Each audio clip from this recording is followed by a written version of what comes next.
오늘 읽어드린 요나서 말씀을 통해서 오늘 말씀의 제목은요, 회개의 모범답안이라는 제목으로 말씀을 선고하겠습니다.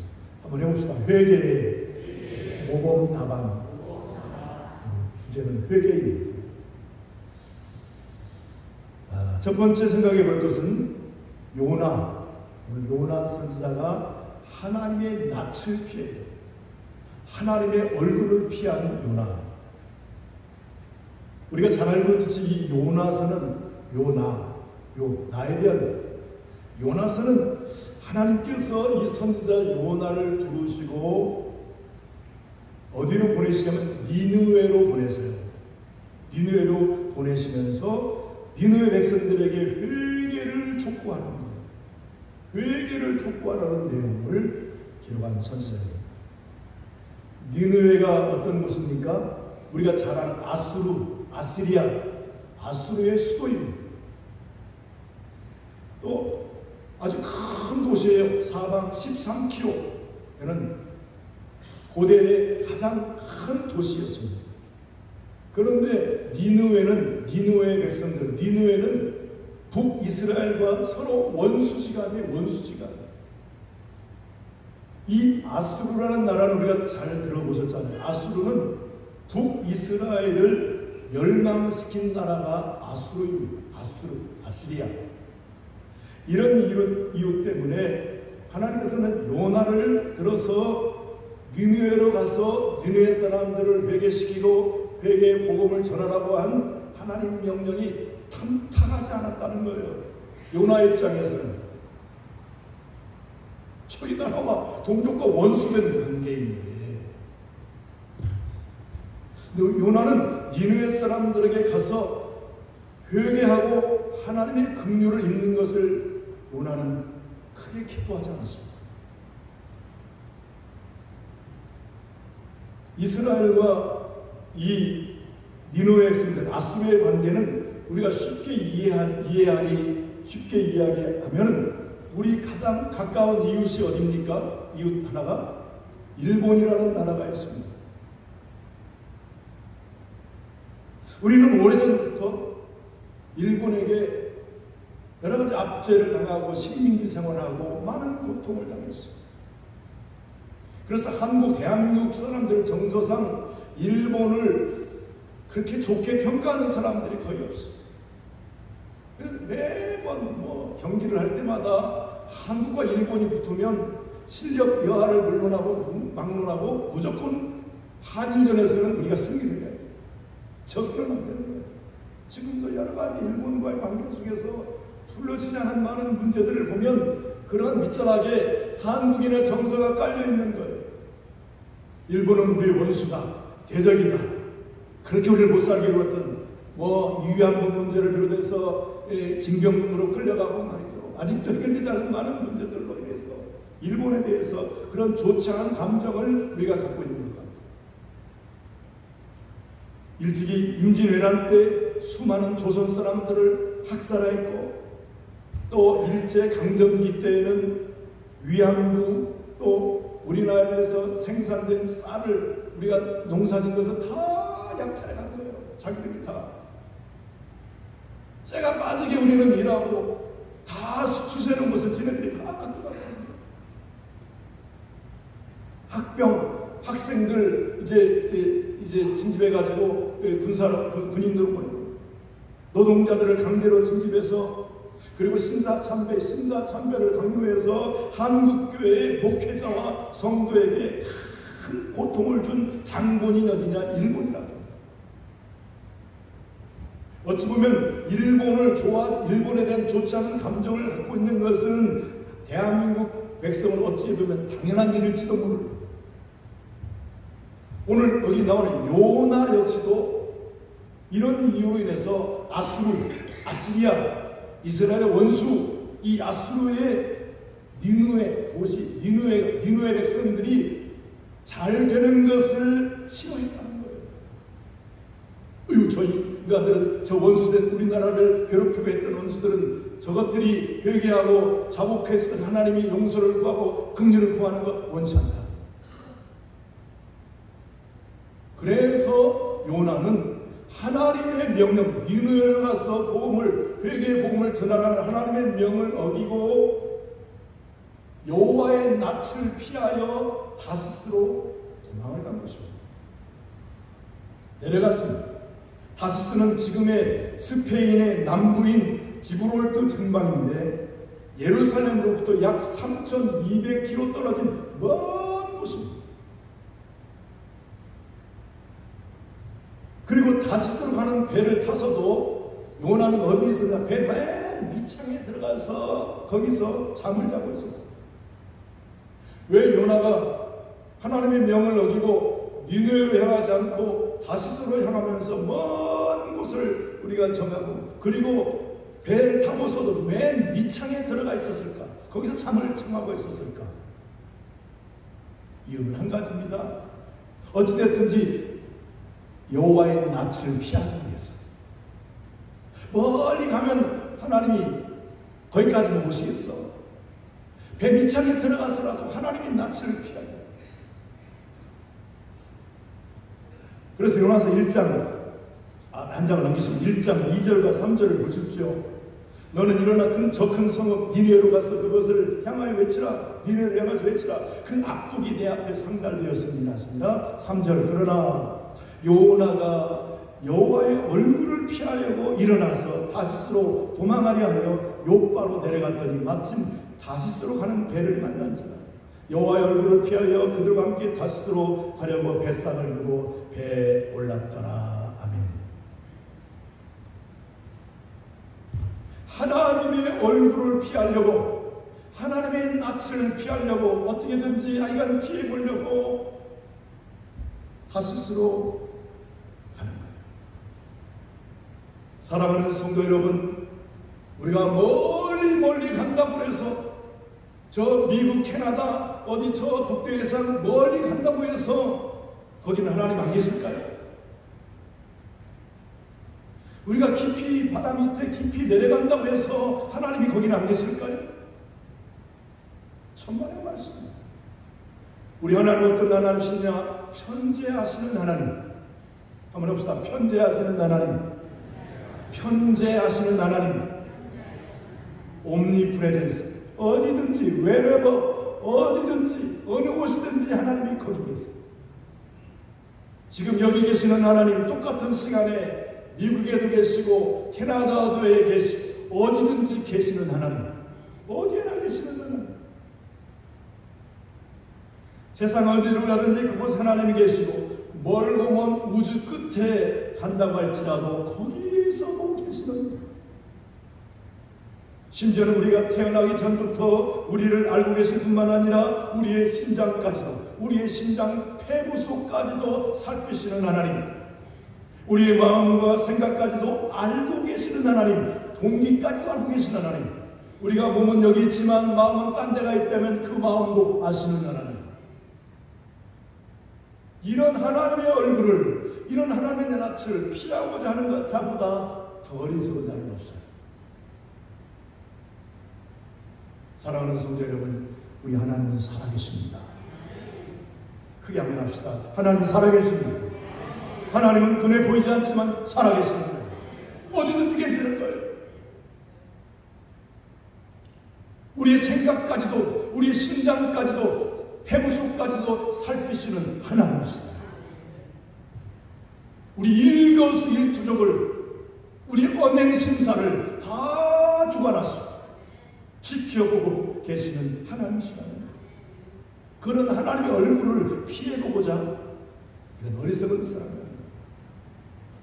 도리어 하나님의 자녀들은 어떤 자녀들이 되어야 합니까? 하나님의 낯을, 하나님의 얼굴을 구하는 자들이 되어야 돼요. 피하는 자가 아니라 하나님의 얼굴을 구하는 자가 되어야 된다. 그러나 우리가 아무리 하나님의 얼굴을 구하여도, 하나님 얼굴을 뵙기 원해요 구하여도 하나님의 얼굴을 우리가 이 땅에서는 직접 볼 수가 없습니다. 직접, 여러분 하나님 직접 보신 분 계십니까? 하나님은 영이세요. 스피릿. 하나님은 영이시기 때문에 볼 수 없을 뿐만 아니라 거룩하신 하나님을 왔다 가는 증거. 하나님 거룩한 하나님을 보고는 살 자가 없기 때문입니다. 출애굽기 33장 18절 이하에 보면 모세가 이르되 원하건대 주의 영광을 내게 보이소서. 여호와께서 이르시되 내가 내 모든 선한 것을 내 앞으로 지나가게 하고 여호와의 이름을 내 앞에 선포하리라. 나는 은혜 베풀 자에게 은혜를 베풀고 긍휼히 여길 자에게 긍휼을 베푸느니라. 또 이르시되 내가 내 얼굴을 보지 못하리니 네가 내 얼굴을 보지 못하리니 나를 보고 살 자가 없음이니라. 하나님 보면 죽어요. 살 자가 없다는 거예요. 디모데전서 6장 15절에도 하나님은 복되시고 유일하신 주권자이시며 만왕의 왕이시며 만주의 주시오. 오직 그에게만 죽지 아니함이 있고 가까이 가지 못할 빛에 거하시오. 어떤 사람도 보지 못하였고도 볼 수 없는 이시니 그에게 존귀와 영원한 권능을 돌릴지어다. 하나님 얼굴을 볼 수 없다는 거예요. 보면 죽어요. 그렇다면 우리가 하나님의 얼굴을 언제 배울 수 있는가? 하나님의 얼굴은 오직 우리가 하나님 나라에 가서만 볼 수 있는 거예요. 요한계시록 22장 3절 다시는 저주가 없으며 하나님과 그 어린 양의 보좌가 그 가운데 있으리니 그의 종들이 그를 섬기며 그의 얼굴을 볼 터이요. 그의 하나님의 얼굴을 볼 터이요. 그의 이름도 그들의 이마에 있으리라. 아멘. 하나님 나라에 가야 비로소 거기서 하나님의 얼굴을 배울 수 있다는 거예요. 그럼에도 불구하고 오늘 하나님께서는 우리를 향하여 얼굴을 드시는 것은 우리를 향하신 긍휼과 사랑으로 은혜를 베푸시기를 원하시기 때문에 얼굴을 드시는 거예요. 그러므로 우리가 하나님의 얼굴을 구한다는 것은 하나님의 은혜를 구한다는 말씀과 같습니다. 다시 말하면 하나님의 임재, 하나님의 얼굴을 구하는 것은 하나님의 임재를 상징하는 것입니다. 또 하나님께서는 하나님의 사람 모세를 통해서 선민 이스라엘이 하나님의 얼굴을 구할 것을 명령하셨습니다. 민수기서 6장 22절 이하에 보면 여호와께서 모세에게 말씀하여 이르시되 아론과 그의 아들들에게 말하기를 너희는 이스라엘 자손을 위하여 이렇게 축복하여 이르되 여호와는 내게 복을 주시고 너를 지키기를 원하며 여호와는 그의 얼굴을 내게 비추사 은혜 베푸시기를 원하며 여호와는 그 얼굴을 내게로 향하여서 평강 주시기를 원하노라 할지니라 하라. 아멘. 하나님께서 그 얼굴을 선민 이스라엘에게 향하시는 것은 복을 주시고 은혜를 주시고 평강을 주시기 위함이다.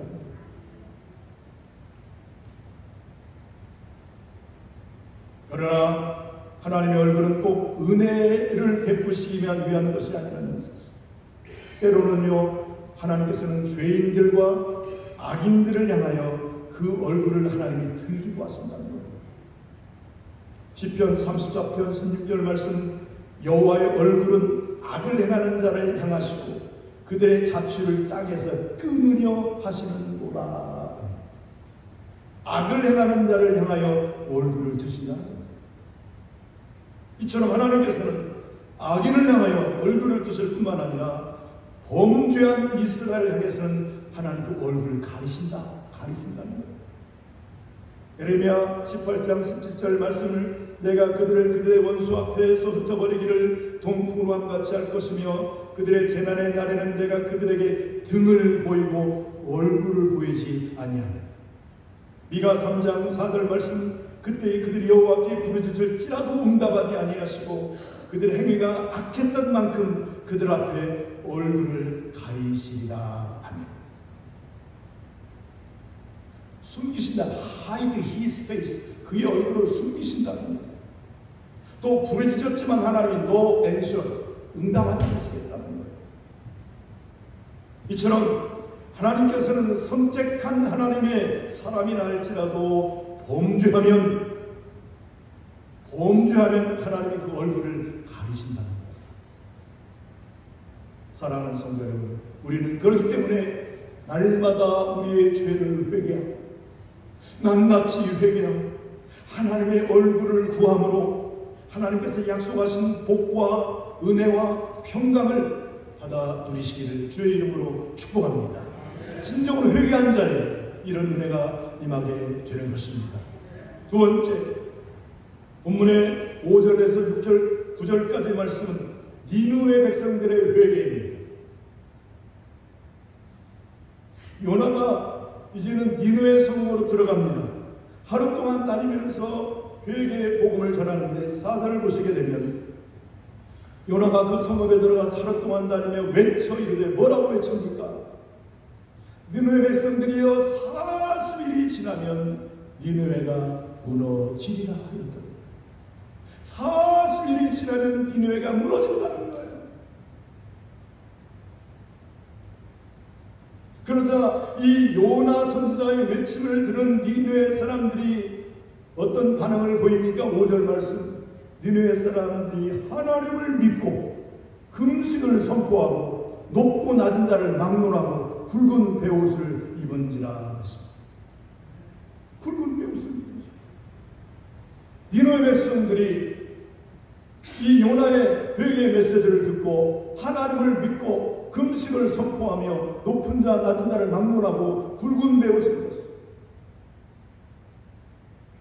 그 일이 니느웨 왕에게 들림에 왕이 보좌에서 일어나 왕복을 벗고 굵은 베옷을 입고 제일에 앉습니다. 왕이 그 소식을 듣고 왕도 왕복을 벗어버려요. 왕복을 벗고 굵은 베옷을 입고 백성들과 더불어서 금식하며 하나님께 무릎 꿇은 거예요. 그리고 온 백성에게 조서를, 왕의 명령을 내리는 거예요. 6절 이하에 그 일이 니느웨 왕이 들이 왕이 보좌에서 일어나 왕복을 벗고 굵은 베옷을 입고 제위에 앉는다. 7절 왕과 그의 대신들이 조서를 내려 니느웨에 선포하이르되 사람이나 짐승이나 소떼나 양떼나 아무것도 입에 대지 말지니 곧 먹지도 말 것을 물도 심지어는 동물까지도 금식을 하고 선포합니다. 왕의 명령입니다. 8절 사람이든지 짐승이든지 다 붉은 베옷을 입을 것이요 힘써 하나님께 부르짖을 것이며 각기 악한 길과 손해한 강포에서 떠날 것이다.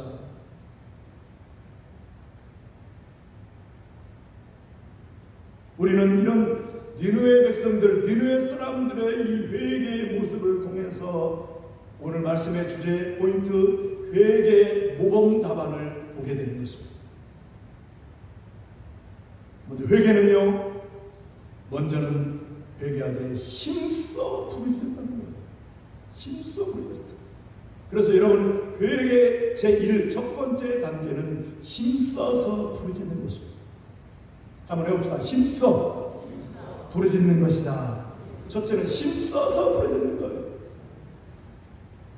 두 번째 단계는 떠나는 것입니다. 뭐에서 떠나냐? 그들이 행한 악한 길과 손으로 행한 강포에서 떠나가는 것입니다. 힘써 부르짖고 악한 길과 손으로 행한 강포에서 떠나는 것, 잘못을 깨닫고 입술로 고백했다면 잘못된 행동을 고치고 새로운 삶을 살아야 하는 것입니다. 거기까지 가야 진정한 회개라는 것입니다. 잘못했다고 입술로는 고백하고 또다시 같은 죄를 반복하는 것은 하나님 앞에 온전한 회개가 아닌 것입니다. 여기 니느웨 왕은요, 이방 왕이에요. 하나님을 모르는 이방 왕이었음에도 불구하고 하나님 앞에 회개의 정확한 방법을 알고 백성들에게 왕으로서 조서를 내려서 선포합니다. 그러자 어떤 반응입니까? 모든 백성이 왕의 조서대로, 왕의 명령대로 전부 금식하면서 베옷을 입고 하나님께 부르짖어요. 그리고 하나님께서는 저들의 니느웨 사람들의 그 부르짖음을 들으시고 용서하신 것입니다. 사랑하는 성도 여러분, 그렇다면 저 여러분은 어떤 회개의 삶을 살고 있습니까? 어떻게 회개의 삶을 살아가고 계십니까? 진정한 용서는, 하나님 앞에 진정한 용서는 입술로 죄를 고백했다면 삶 가운데 그것을 실천함으로써 진정한 용서가 임하게 되는 것입니다. 그런데 우리는 대부분 1단계 힘써 부르짖고 죄를 입술로 고백하는 것 단계는 그냥 그럭저럭 하는데 그 다음 단계를 실천하지 못할 때가 많이 있습니다. 사랑하는 성도 여러분, 제가 누누이 누차 말하지만 천국은 법 없이도 살만한 그런 착한 사람이 가는 곳이 아닙니다. 천국은 착하다고 가는 게 아니에요. 성령 안에서 온전히 회개한 자들이 가는 곳이 천국입니다. 그래서 야고보 사도는 뭐라고 말합니까? 행함이 없는 믿음, 죽은 것이라는 거예요. 행함이 실천이 없는 믿음은 죽은 것이라. 나는 믿음이 있습니다. 그럼 행함이 없으면 그건 죽은 것이야. 죽은 것이다.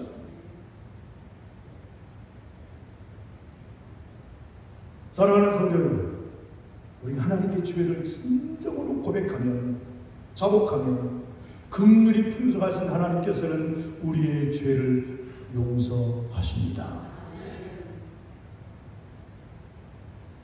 요한일서 1장 7절, 그가 빛 가운데 계신 것 같이 우리도 빛 가운데 행하면 우리가 서로 사귐이 있고 그 아들 예수의 피가 우리를 모든 죄에서 깨끗하게 하실 것이요, 만약 우리가 우리 죄를 자백하면 그는 미쁘시고 의로우사 우리의 죄를 사하시며 우리를 모든 불의에서 깨끗하게 하실 것이요. 아멘. 고백하면, 죄를 자백하면 미쁘시고 의로우신 신실하신 하나님께서 우리의 죄를 용서해 주신다는 것입니다. 그런데 중요한 사실이 하나 있는데, 하나님과 사귐이 있다. 하나님 아버지요, 하나님 내 아버지요, 나의 구세주요 주님이십니다 라고 하나님과 사귐이 있다고 말하면서도 진리를 행하지 않고 어둠에 행하는 자는 정말 라이어, 거짓말하는 자라는 겁니다. 요한일서 1장 6절 말씀, 만약 우리가 하나님과 사귐이 있다 하고 어둠에 행하면 거짓말을 하고 진리를 행하지 아니함이거니와 그랬습니다. 진정한 회개는 입술로 고백하는 것부터 시작해서 삶의 변화까지 이뤄야 그게 진짜 회개랍니다. 회개는 하지만 삶의 변화가 없는 사람은 마치 어떤 자입니까? 개가 더럽게 토하였던 것을 다시 주워 먹는 것. 돼지가 깨끗이 씻은 후에 또다시 자신을 더럽히는 것과 똑같다. 사랑하는 성도 여러분, 지금 이 시대에, 암울한 이 시대에 우리에게 가장 필요한 것이 무엇이겠습니까? 그것이 바로 회개입니다. 우리 한국교회가, 교회 속에 있는 모든 성도들이 하나님 앞에 무릎을 꿇고 진정으로 회개하는 자리에 나아가야 하는 것입니다. 왜? 우리 모두는 언제 하나님 앞에 설지 아무도 몰라요. Nobody knows. 언제 우리 하나님 앞에 설지 아무도 몰라. 우리 생명이 언제가 끝날지 아무도 몰라. 어제 장마철에 저 충남에서 일어났던 그 사건을 통해서 그 짧은 시간에 버스를 타고 어디 목적지에 가지만 그들이 그 나가는 그 시간이 마지막이 될 줄을 누가 알았겠습니까? 우리가 살아있다, 우리가 살아있는 거야. 우리의 앞날을 아무도 예측을 못해요. 우리가 나는 이제는 20대니까, 이제는 30대니까, 이제는 40대니까, 이제 앞으로 내가 최소한 몇 년은 살겠지. 우리가 함부로 예측할 수 없는. 우리는 모두는 언제 하나님 앞에 내가 서 있을지 아무도 모른다. 그렇기 때문에 우리는 날마다 회개함으로 우리의 영혼을 깨끗하게 해야 하는 것입니다. 그래서 회개는 내일로 미뤄서는 안 되는 거예요. 이제 6월까지 살았으니까 올해는 그냥 대충 그렇게 살다가 연초에 회개하고 새롭게 살지. 잘못된 생각입니다. 그렇다면 회개는 언제 해야 합니까? 회개는 내일로 미뤄서는 안 된다. 지금 회개의 삶은, 변화된 삶은 지금 그렇게 살아야 됩니다. now, today, now, 오늘 지금부터 회개의 삶, 변화된 삶을 살아야 되는 것입니다. 날마다 깨끗하고 단장된 신부의 모습으로 주님을 기다려야 하는 것입니다. 우리는 주님을 기다리는 자들. 언제 주님 오실지 아무도 그것도 몰라요. Nobody knows. 아무도 몰라요. 우리의 생명의 끝이 언제인지 아무도 몰라요. 그렇기 때문에 날마다 회개하고 깨끗하고 단장된 신부의 모습을 가지고 주님을 기다려야 한다는 것입니다. 니느웨 백성들을 통해서 회개의 모험 답안을 우리가 생각해 보았습니다. 하나님 말씀은 이렇습니다. 힘써 부르짖고 그리고 변화된 삶으로 돌아오는 것까지가 진정한 회개요, 진정한 용서를 구하는 것입니다. 하나님의 진정으로 회개한 자의 삶을 삶으로 하나님께는 영광이요 사람들에게서 칭찬받는 그런 복된 삶을 사시기를 주의 이름으로 축복합니다.